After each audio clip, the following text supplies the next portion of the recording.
tu n'as rien à te reprocher dama la ne déglu ma fii bu baax si tu n'as rien à te reprocher ah ba mu leer la yow amoo dara looy reprocher sa bopp nga garder sa calme ngay ñammi ni c'est quoi ton problème Pawlish lan moo tax nga dugal ci ban xam nga ne seen bi sànq ba léegi yaa ngi may wut ban tu me parles de quel deal moom moo ne yéen ñaar sekk deal bi maa di ubbil ma ko allons-y ma xam nga lan moo tax nga def ma ay ree parce que xam naa ne li ngay wax c'est pour me chercher voilà c'est pour vraiment me chercher là nag tu commences à me les mettre ok bu dee da nga yaakaar ne damaa nekk Pawlish bi ngay këlli-këllee nekkuma ci seen yooyu noonu je respecte l'homme que vous êtes mais ce tenue ne vous donne pas tous les droits sur moi dégg nga ma nii ngeen di def rek di dugal nit yi.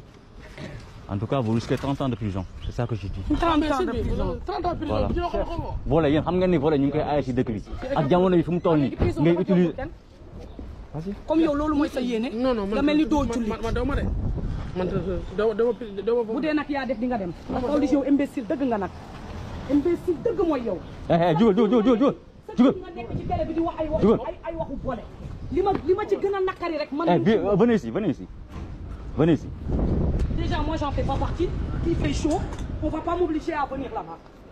Awa Baldé, s'il vous plaît, tu viens ici. Ok. On va régler ça, on va régler ça. Ndeke di nga ànd ak nit di dugg sa kër. Ndeke yow yaay. man je. ba di doon Awa Baldé mais yow dama xamee lu bon man. xamee ma lu bon loolu ma jaaxal. en téléphone. mais boo defee neen maa def. ñëppay def mais defuma mais fexeel ba nekk góor assumé. mais defuma man léegi sax sama sac ay protection yi ne. lan moo tax waa léegi defoo nga ne yow doo ànd ak ñoom. non man ñëw ma police loolu ñëwee mais ñëw ma police Awa Baldé. yow ngay lan moo nekk sa biir saak yow. ay protect moo ci ne. protect moo nekk sa biir saak. ay protect moo ci ne amul lenn lu ay protect moo ci ne am kaa nga xool protect moo ci ne amul lenn lu ci nekk ñeneen ñi. kon yéen da ngeen di jël xale jigéen di leen yóbbu si appartement yi di leen laal ba pare di leen jox ay volets ah. protect ne respecte même pas les femmes. ok. oh mon Dieu. ok vous respectez pas les femmes. ok yëpp yi mais xaaral. vous respectez vraiment pas les femmes. Respectez-moi un peu, je reste une femme, je suis devant vous. Et vous parlez comme ça des femmes. Eh ben dis donc, quel pays hein? ci la woo moo ko wax de protect la dugal ci biir saagam. mais parce que yow yaa ci egg ci ay appartement ak ay jigéen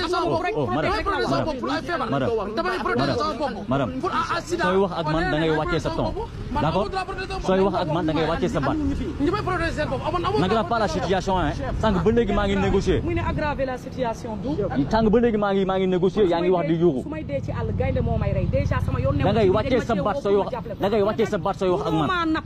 je vous ai dit je vous le répète encore. Ce tenue ne vous donne pas tous les droits, monsieur. lépp loo wax fii di nga ko waxat fële na de. Mais bien sûr. Mais